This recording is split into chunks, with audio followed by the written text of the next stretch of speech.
Stress situation, how to avoid and relieve stress. Stress is defined as a state of mental or emotional strain or tension that is resulting from adverse or demanding circumstances. That is what stress is.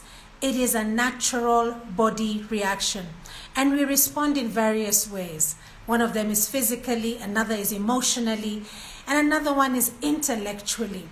So we experience stress and we respond to stress all the time. It is a good thing, stress. It is not a negative thing. Hi, this is Clarity Coach, and this is Tuesday Talks at 3.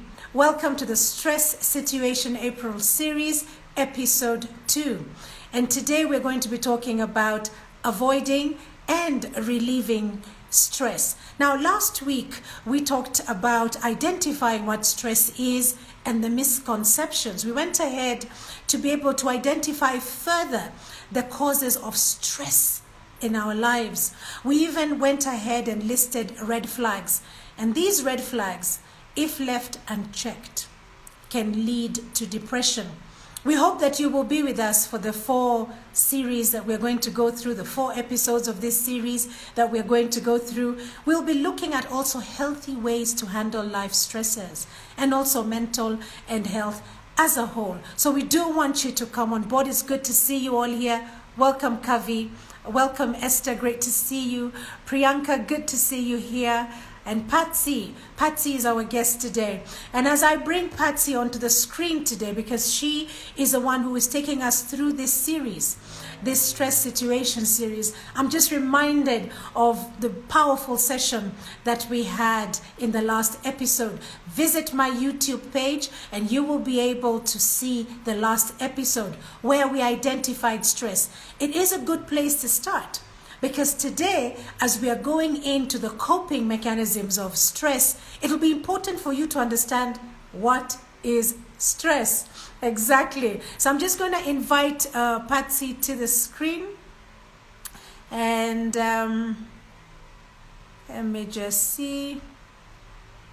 Yep, there's Patsy. I see you now. I'd lost you there for a minute. Let me just pull you up. Okay, Patsy, if you could please request to join. If you could just click the video on your screen and just request to join. You will see a video icon.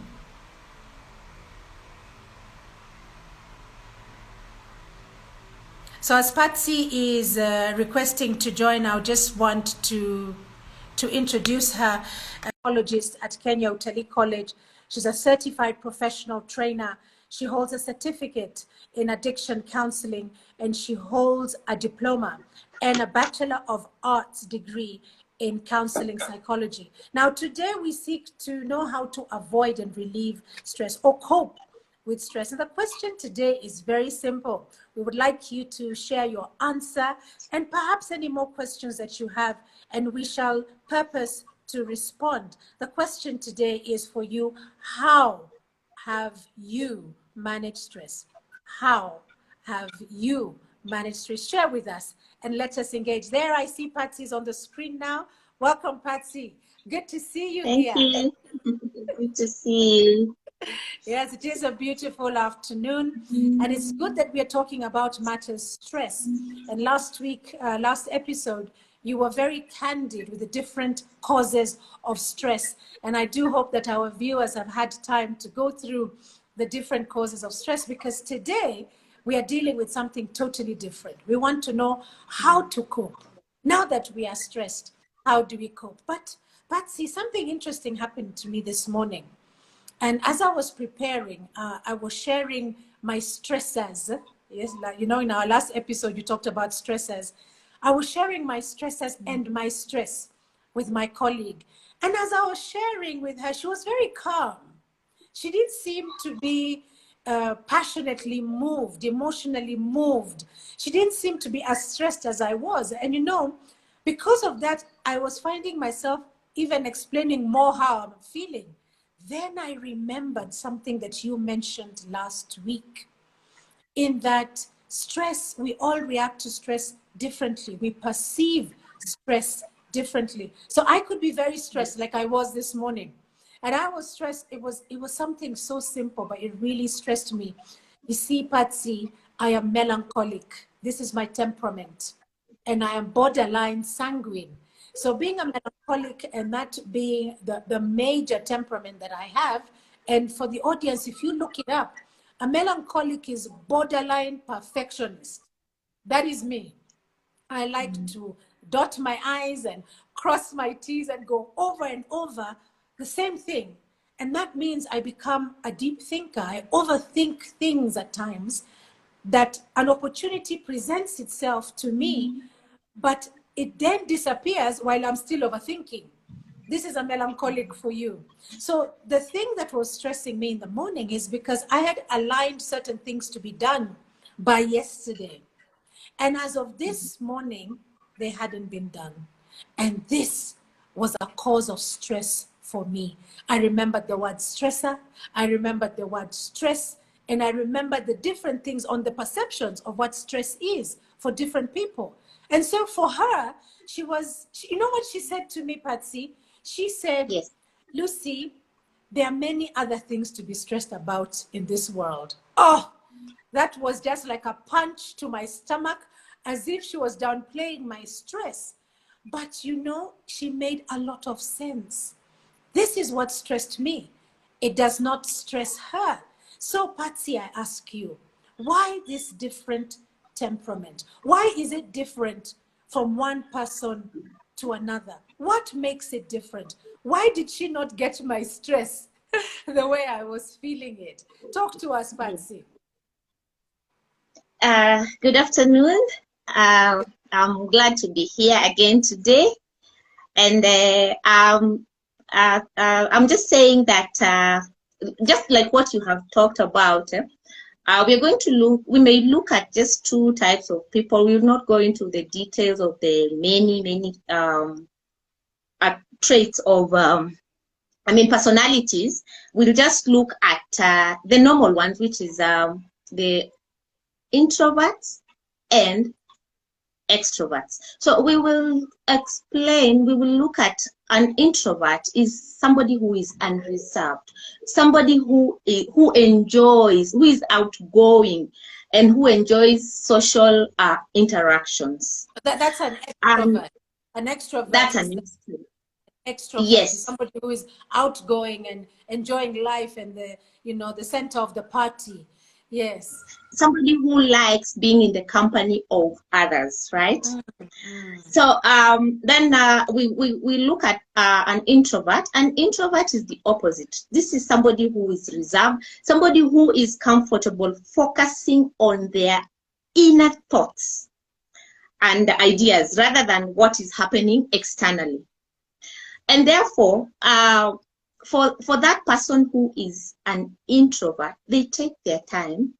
Like when they're faced with a situation, they will take their time to think critically about this situation, as opposed to an extrovert. As for me, I am an extrovert.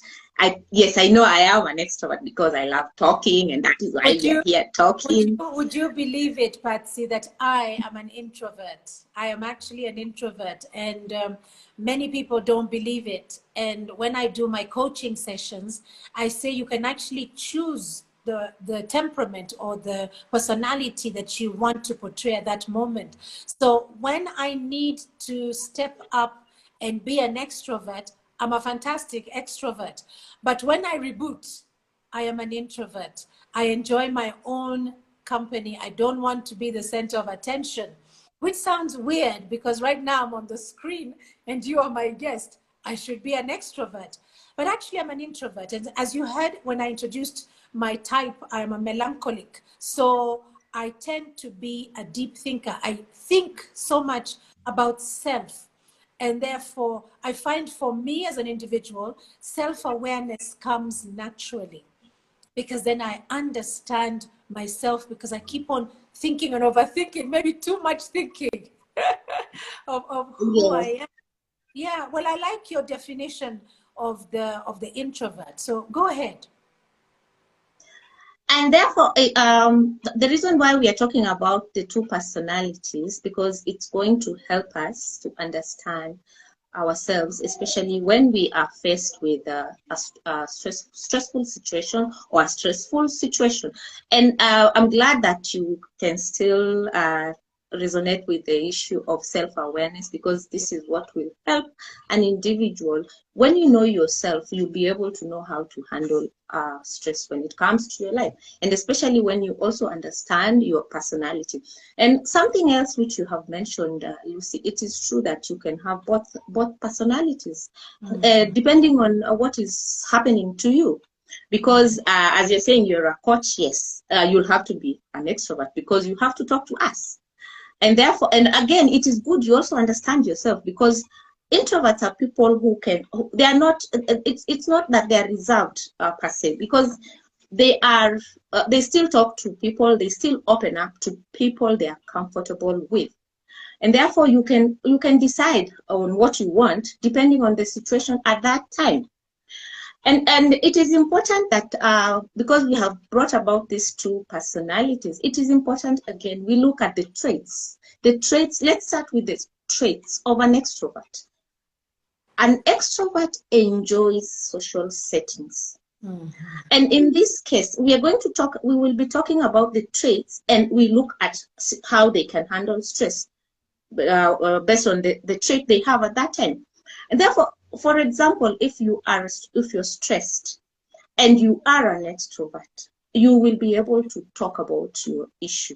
You will be able to air your grievance. Okay. And we are not saying that airing your grievances, I mean, for an introvert, they will not air their grievances. But we are saying, again, it can work against you if you are an extrovert and you air your grievances in such a way that maybe the other person you are talking to gets annoyed because you have talked about your issue, but you have not, maybe in a disrespectful manner, or maybe the way you talked about perception, you might air your grievance and somebody might think that you're being disrespectful.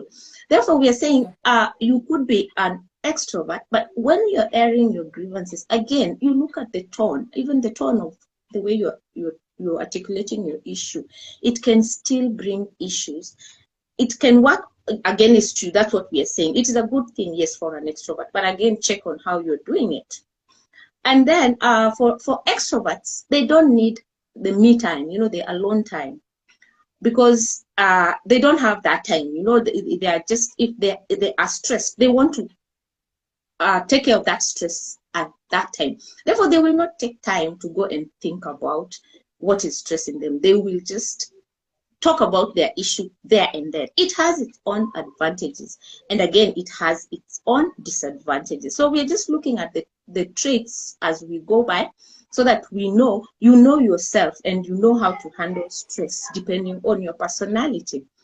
And then the other issue, I just wanted to share, I can see there's some engagement on the chat here. Remember that the question today is, how have you managed stress? And so here we are trying to look at the personalities, that we need to know our personality so that when we face stressful situations, we understand why we are reacting in a certain way, or why the other person is reacting in a certain way. Kantai, thank you for engaging. You say, but they are extroverted introverts and introverted extroverts. You are so right. You're describing me here totally. I am the introverted extrovert. Again, that does not mean that I do not enjoy the social gatherings. I do, but then when I do, it is because I have intentionally sought it out. It doesn't happen naturally. In fact, if you were to pull me away from this place right now and put me where there was a lot of commotion, people having fun, I would not be comfortable. I need you to tell me about it first. And when you tell me about it first, I then put on the hat of extrovert, and then I go in there and you would not even believe that I'm an introvert. But there's one thing you will notice. I will disappear after some time. The energy is too much for me. There's too much going on. There's no time for me to enjoy my space. And so you find I am definitely the introverted extrovert. Thank you for sharing that, Kantai. Great that you are with us.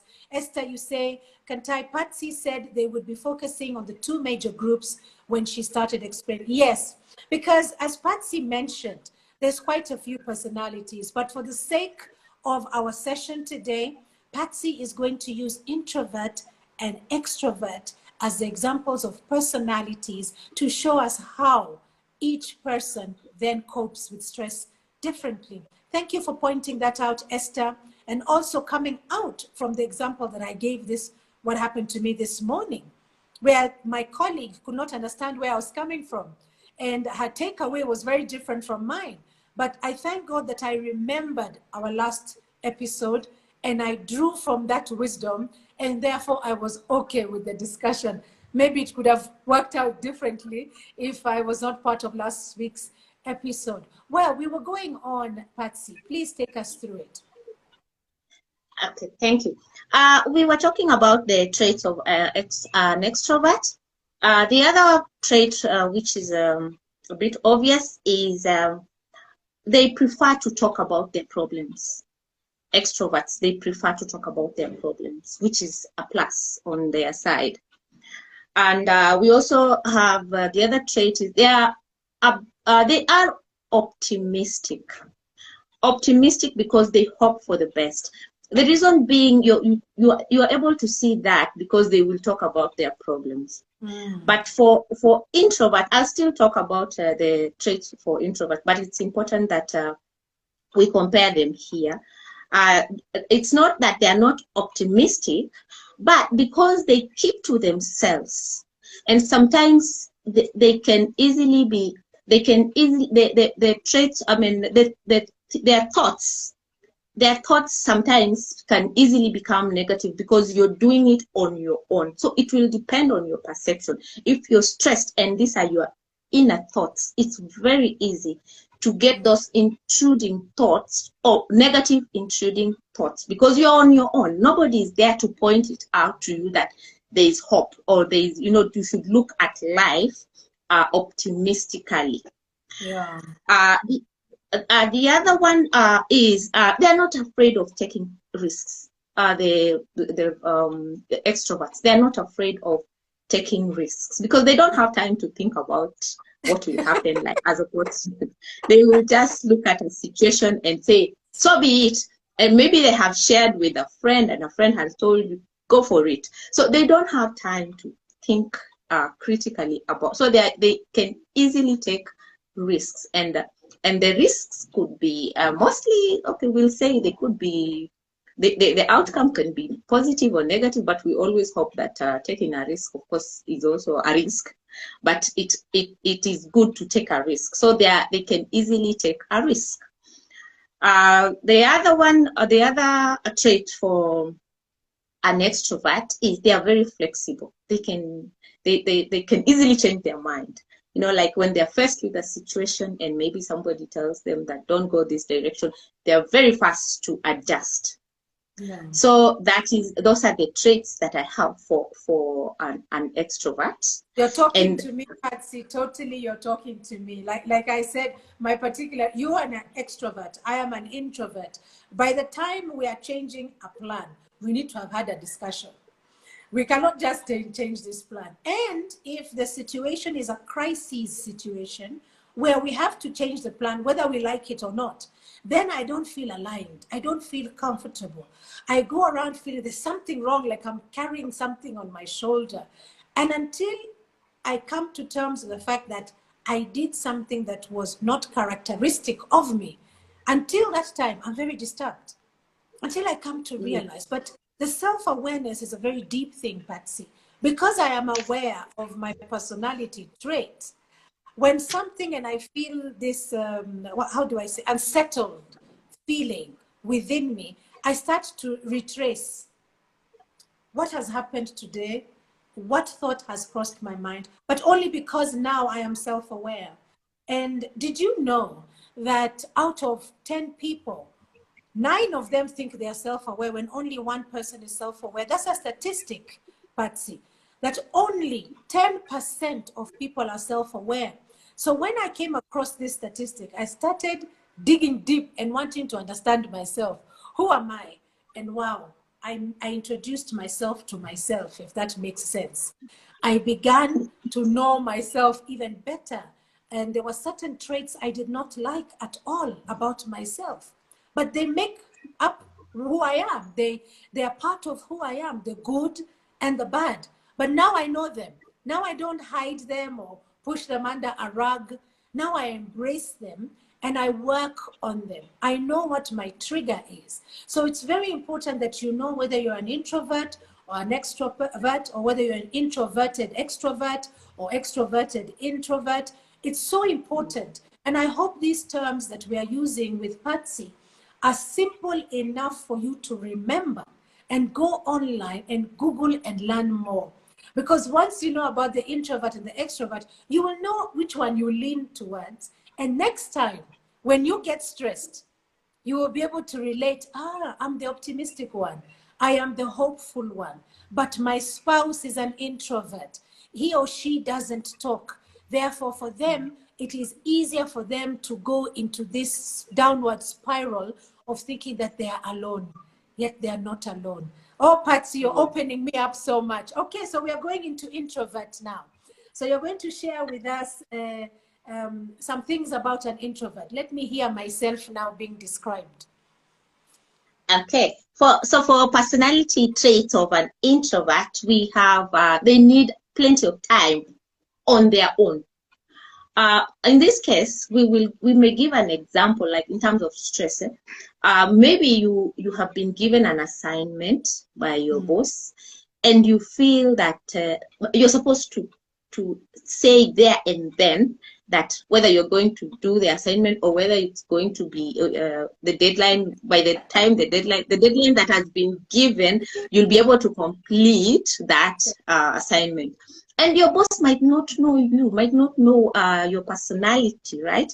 Therefore, you will find that it is not easy for you to say there and then that it is possible to finish this assignment, because you need time to think about it. Yeah. Yes. Yeah. Yes. So that's why it's important we understand ourselves. And it's also good if you understand yourself, you can still explain yourself. You can still say, this is my personality. I think I need time to go and look at this assignment, and I'll be able to give you maybe a response later. That way, someone will understand you. Then for introverts, too much socializing drains them.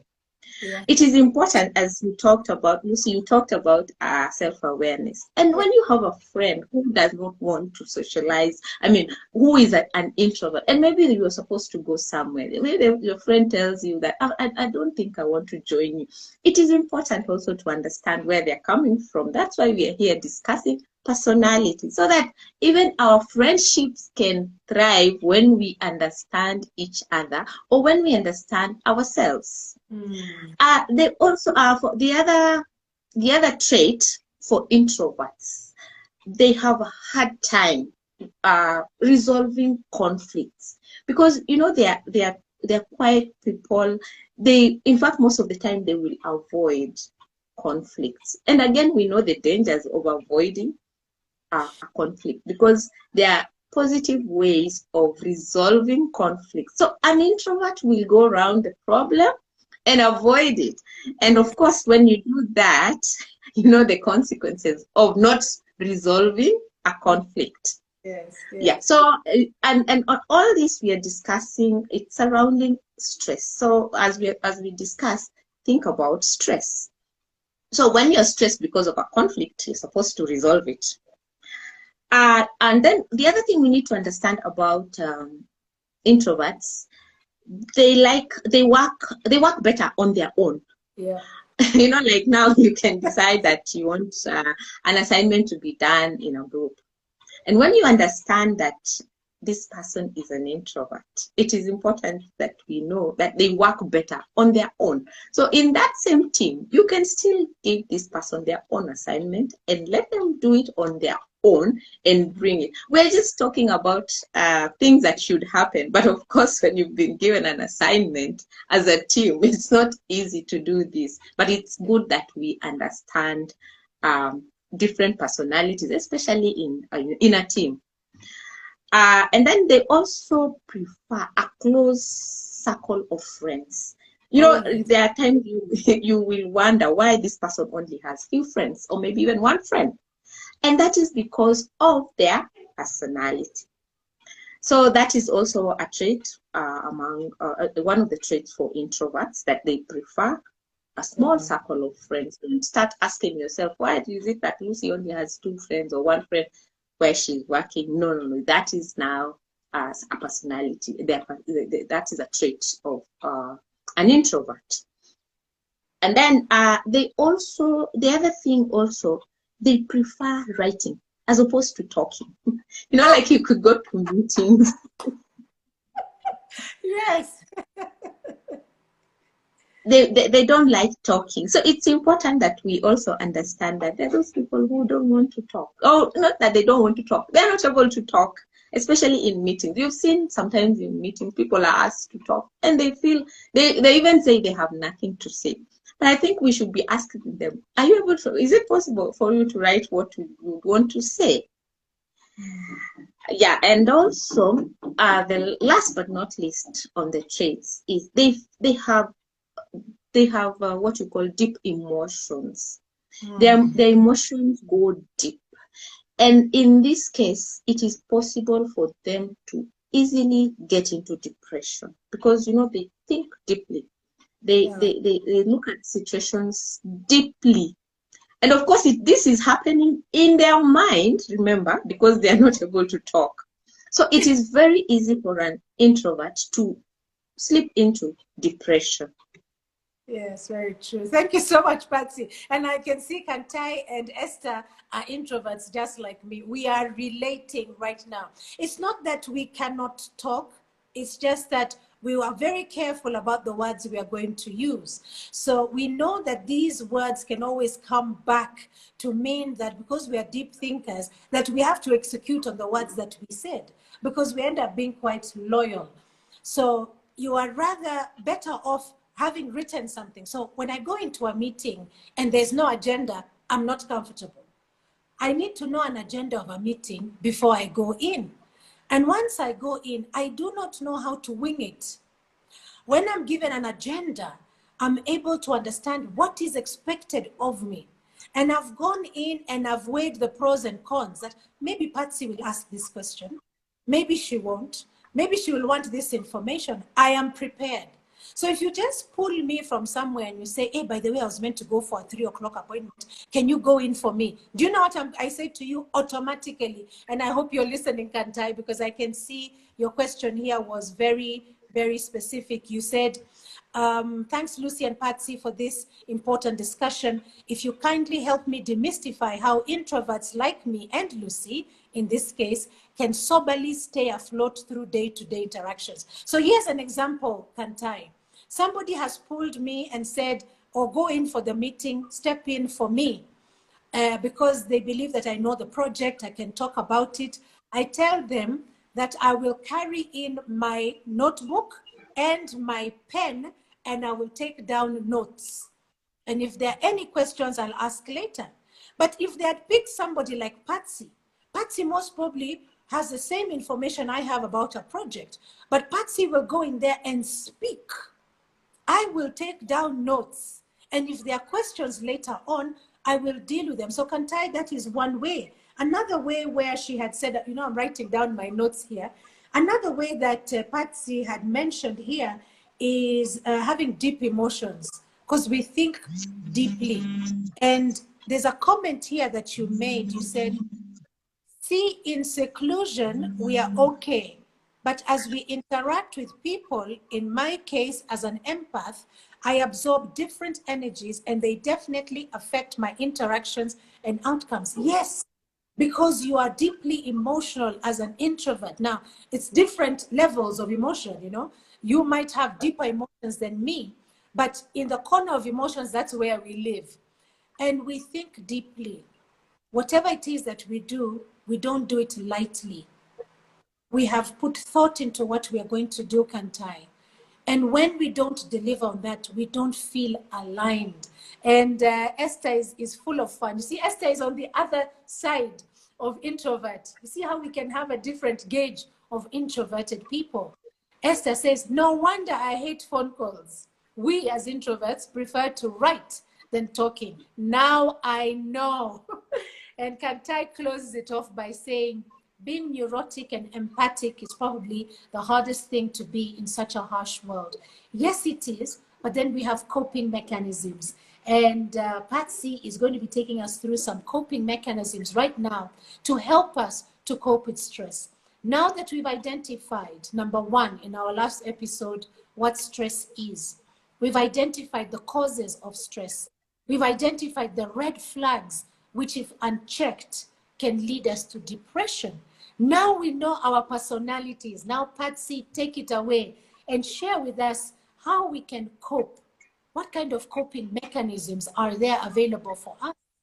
So I'm hoping Esther and Katai, specifically because you are engaging beautifully, that you are remembering the question for today, because the question was quite simple. How are you managing stress, or how have you managed stress? Please share with us in the live chat. So Patsy, coping mechanisms or coping with stress. Tell us. Okay. Stress is inevitable. And therefore, we have to look for ways to cope with it because it is here with us. There are things that are beyond us. I remember last time we shared about, like situations that change in our lives. And there are those that are beyond our control. You may not be able to get rid of stress, yes, but you can look for ways to lower it or to cope with it. And therefore, let us look at a few ways of coping with stress. The first thing that we need to do when we want to cope or manage stress is to take charge. And when we are taking charge, we're talking about taking charge of our thoughts, taking charge of our emotions, taking charge of our schedules, our environment, and even the way we deal with stress. We deal with, our problems. So when you take charge, that is the first thing about coping with stress. Therefore, we will start with you recognizing the stresses that are there. It may not be obvious, yes. For example, we talked of deadlines being a stressor, right? Yeah. And when you need to check critically, is it the exercise?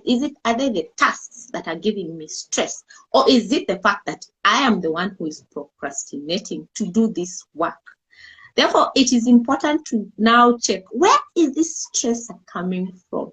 Because when you talk about deadlines, understand whether it is the assignment or the fact that you are the one who is taking so long to do these exercises. And by the time the deadline is approaching, you start getting stressed. Therefore, we say, know your stressors. Wow. About procrastination, and I come back now to being a perfectionist. For me, Patsy, things have to be lined up one after the other in a perfect row before I take a leap. But there are other people who just need one or two things and they're good to go. I am that kind of person that I need everything to be crossed and T'd and dotted and whatever it is before I take a decision to do something. I'm a deep thinker in that way. And hence, I end up procrastinating. I end up not getting things done because they have not been aligned properly. They're not sitting pretty. They're not looking in a certain way. So I am the kind of person, by the time I give my first draft of a document, it's almost the final document. Because I don't know how to give something and then come back tomorrow and change, and the next day and change. I don't take change very easily. This is my personality. So to respond to what you're saying, and I'm sure this is one of the managing coping mechanisms that Kantai is asking about on day to day. When a deadline is given to me, I withdraw, take time to understand the task, the assignment, Then I start giving myself shorter, softer deadlines, while the final deadline for me is a hard deadline. And when I start doing that, I stop being stressed. But the minute that I start aligning things that they have to be lined up and perfect, the stress levels come up. So now I'm aware of my stressors. And you asked a very good question. Is it the deadline? Is it the project or assignment? Or is it you? So I'm saying this to the audience. What Patsy is saying is true story. It is what I live every day. You need self-awareness. Who are you? How do you respond? Because Patsy told us in our last session, she did say that we respond to stress. Our bodies are built to respond and to react to stress. So this is normal. This is normal. So I'm loving how you're breaking it down. And now we have to take charge. Kantai, I hope we are together. Go ahead, Patsy. Let us see more coping mechanisms. Okay. Now, the other coping mechanism is you learn ways to manage your time. Once you get more done within the shortest time possible, it will make your stress levels to go down. Yeah. Because you think about things that are more important, you do them first, and then these other ones will come later. So we are saying one of the ways of managing stress or coping with stress is managing your time. Then the other way of coping with stress, you know, when you're talking about stress now, this is not the first time you're being stressed in life, right? You have been stressed before, and you have, let's say you have been baptized by fire because of the stress that you went through. And therefore, here, what you do, when you are faced with a situation, let's say now, try to think of how you were able to cope with that situation before, because I've talked about being baptized by fire. At times you just find yourself navigating through a situation by the grace of God. But when you look back, you start asking yourself, how did I manage? And when you put that down, you can still use it in your present situation. So one of the ways of managing, again, is looking at how you were able to do it last time. Okay. And then as you're looking at that also, ask yourself, how can I still navigate through this situation? Because the situation may not be the same. So if you're faced with that stressful situation now, again, sit down, take your time. Now we are talking about the traits of an introvert. Yeah. Take your time. Think about how you're going to solve this situation, because it is only you. When remember we talked about the first thing is taking charge. So when you take charge, you're able to know what you can do before you even ask anybody else. Yeah. You'll be able to sit down and understand the situation and say, let me try this, before now you discuss it with somebody else. So we are saying, find better ways to cope by looking at how you were able to manage stress previously. Okay. Yeah, then we can still move on. Remember when we started, we said when you take charge of your thoughts, it is your thinking process. You are faced with a stressful situation. And of course, it's in your mind. So we are saying, in your mind, when you're thinking, also try to divert negative thoughts. Look at it optimistically. Tell yourself, talk to yourself positively, that I will manage, I will go through this. And every time you're telling yourself that, of course, the situation will keep changing, because your mind will tell you that, yes, we are going, in fact, you just tell yourself, Patsy, we are going to go through this together. You know, that is talking to yourself. So for you, Lucy, you tell yourself, yes, I will go and I will make, I'll manage this situation. So when we take care of our thoughts, when we take charge of our thoughts and we decide that we don't want to look at this situation negatively, it will come to pass and it will be, the outcome will be good. Yeah. Yeah. Then the other way of coping is, which is of course the traditional way, which is easier said than done. Yeah. Learning to say no. What? Learning to say Yes. no. Yes. That one is also a problem for me. And I think maybe I'm that person who feels for everyone. So, like, if you ask me to assist you with the assignment, maybe I have my own. I will not say no. And that's why that's why we are saying we need to learn slowly to say no. We can, and that's what we're saying is, say, when you're saying that no, say it calmly but firmly. Yeah. Ensure that it is, you're saying it in a polite way, but be very, very firm. Because when you decide that you want to, you are saying no, let it be a no. Wow. And you can still go and give a reason if you must, but again, you don't have to. Saying no is not an easy thing to do, but at the end of it, you are not as stressed. Now, you're saying no so that you can say yes to many other things. And one of the things that you're saying yes to is a stress-free life. Because if you Yes. just go on saying yes to what people are asking you to do, they are going on with their agenda and you are having to live according to their agenda, which you're not comfortable with.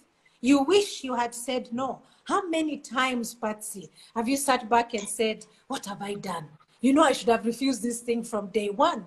And now you're getting stressed because there's expectations, there are things you're supposed to deliver, you're supposed to be present and show up, and you're getting stressed. So definitely one way to cope with stress is learn how to say no. And I do a lot of this in my coaching, learning how to say no so that you can say yes to, you list out the things that you want to say yes to. And we always hope that the first thing you want to say yes to is yourself, your sanity, your peace of mind, your mental health.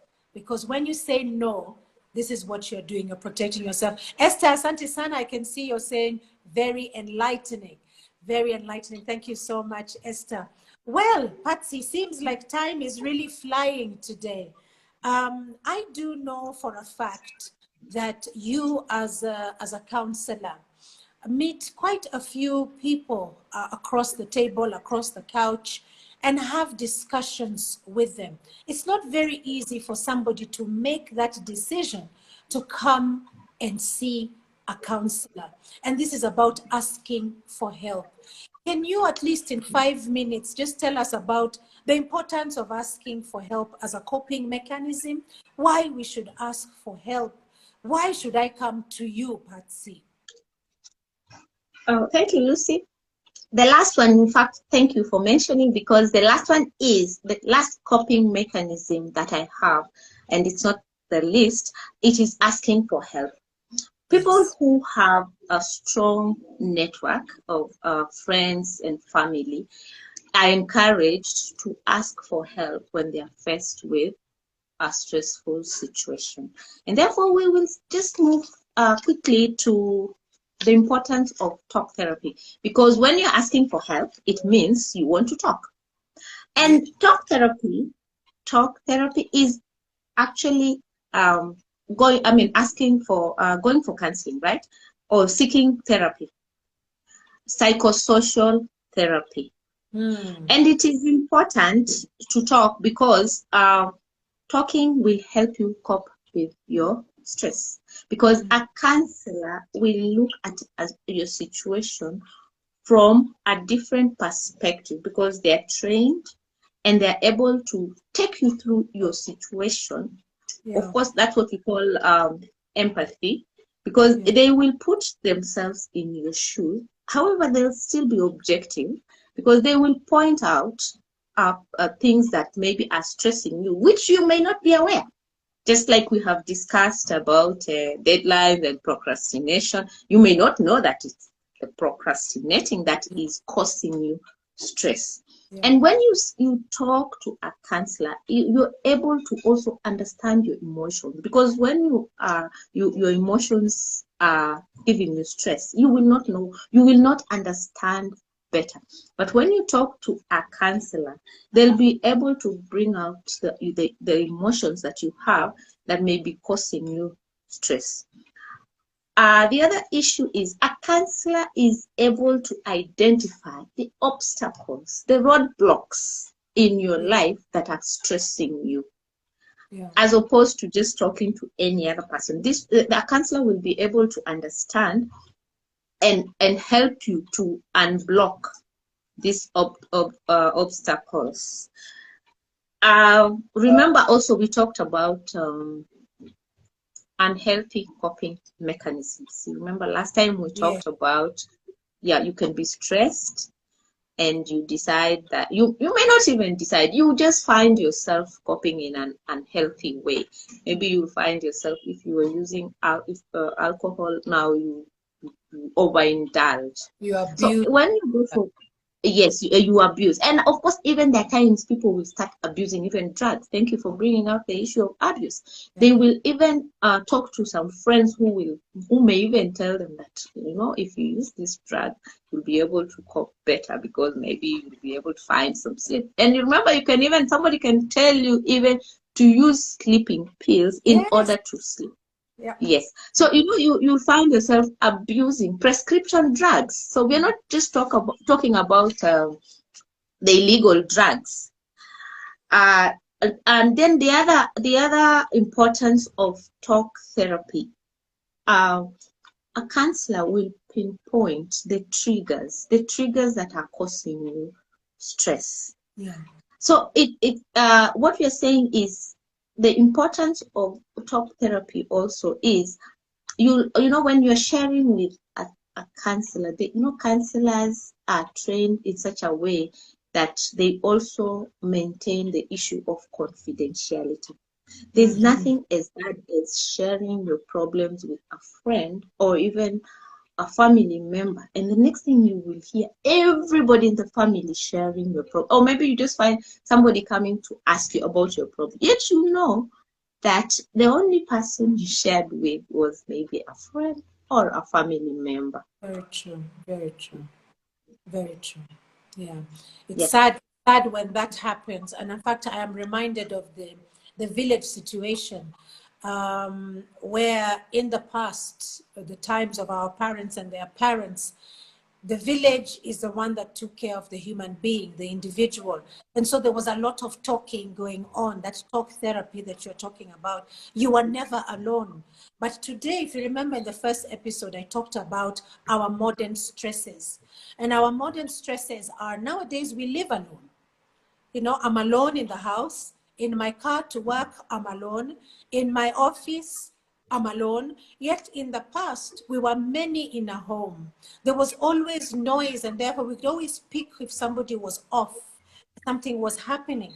There was always that person in the family or in a group who had the natural inclination to pick out Patsy and say, come, let's have a cup of tea, because they could see Patsy needed to talk. And then when you had the privacy and confidentiality that came with it, the story was not told. It was kept quiet in respect. Today, we've got counselors who do that for us. However, we do have friends, and you wonder why an introvert wants to have close-knit of friends. It's that fear of your inner thoughts being shared by the entire world. It doesn't have to happen, but again, it can. This is the risk that we would take at times by speaking to people. Kantai has asked a question. What's the difference between a counselor and a therapist? Thank you, Kantai. There's no difference. In fact, the only difference is just the word counselor and therapist. It is the same thing. And I think maybe it's like, let me use, remember Lucy shared that I'm a HR professional also. Remember we used to have personnel management and human resource management. So Yes. it's just that it has changed from counselor to therapist. And I believe it is the same. By the way, it is the same thing. I'm not saying I believe. It is the same thing. A counselor is still a therapist. But I Okay. think now people find it easy when you say I am a therapist as opposed to saying I am a counselor. So Kantai, it is one and the same thing. So it's just that Yeah. somebody wants to feel, maybe it's, let's just say it's gisty to say that I'm a therapist, but it's one and the same thing. Yeah. So it is important to talk, guys. We need to be able to speak with one another, to speak out what is in our hearts, because, like we said in the first episode, these are one of the red flags. And if they are unchecked, it can lead on to depression. So whether you're an introvert, whether you're an extrovert, depression is standing at the door. And the way we can keep depression far away from us, one way is knowing exactly when we need this talk therapy. We don't have to talk to a counselor or a therapist when things are thick, like we say. It can be an ongoing thing that we go and we speak, because today one of our modern stresses is that we are alone. How many times have you gone into a restaurant and you find somebody sitting and eating alone? This is not what used to happen in the African culture. There was a whole thing around meal times, from the cooking to calling people to coming to sit, to even share from a plate. We are now evolving.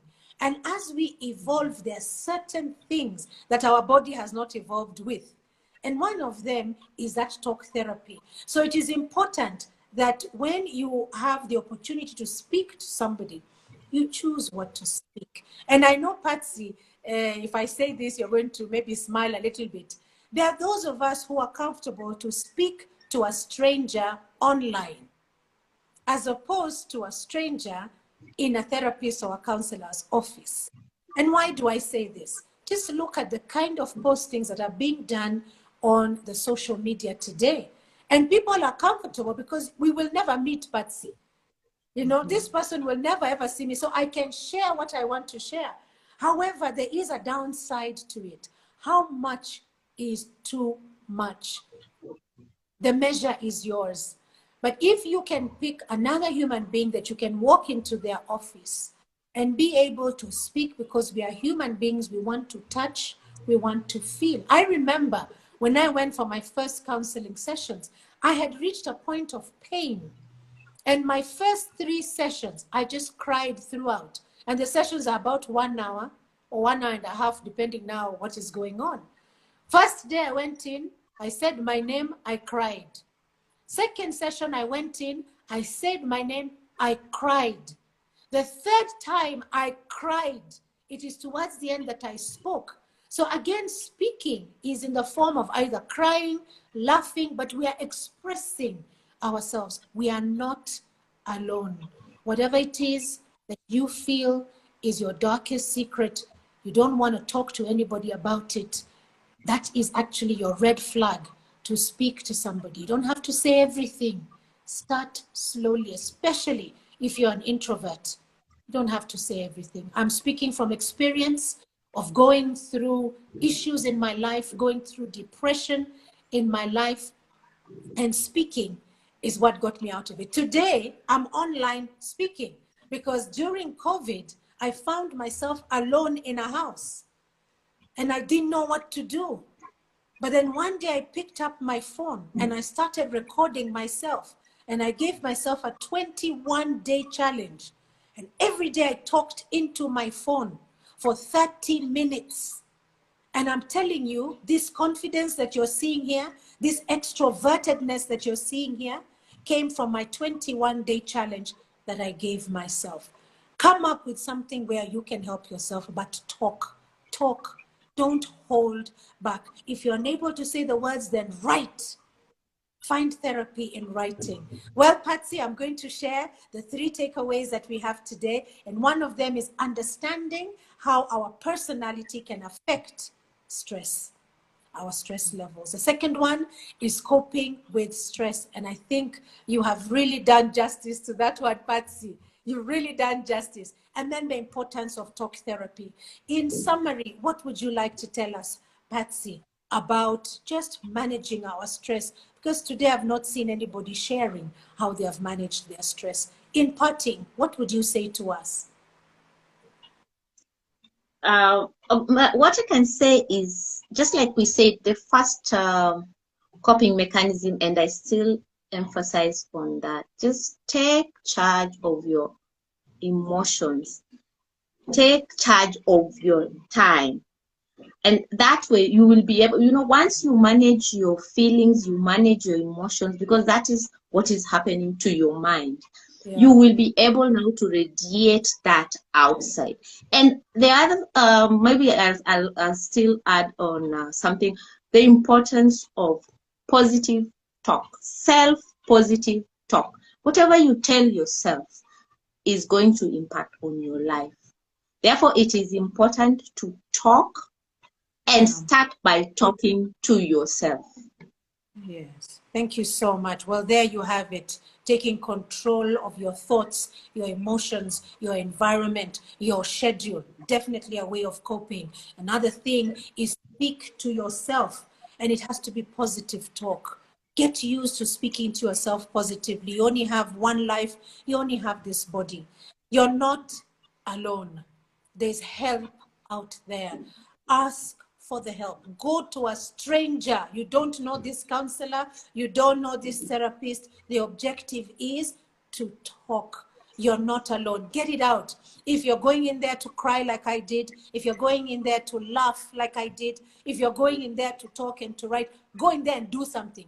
Express. Well, next week, we're going to be looking at healthy ways that we can handle life stresses. So there's going to be more of this, and you don't want to miss it. In the meantime, whatever we have done here, we are uploading on YouTube. You can share it. Please go in there and like and share, subscribe, comment. And please, until next time when we meet and we are helping to build one another, I want you to be kind to yourselves. Bye-bye now. Bye. Bye-bye. Bye.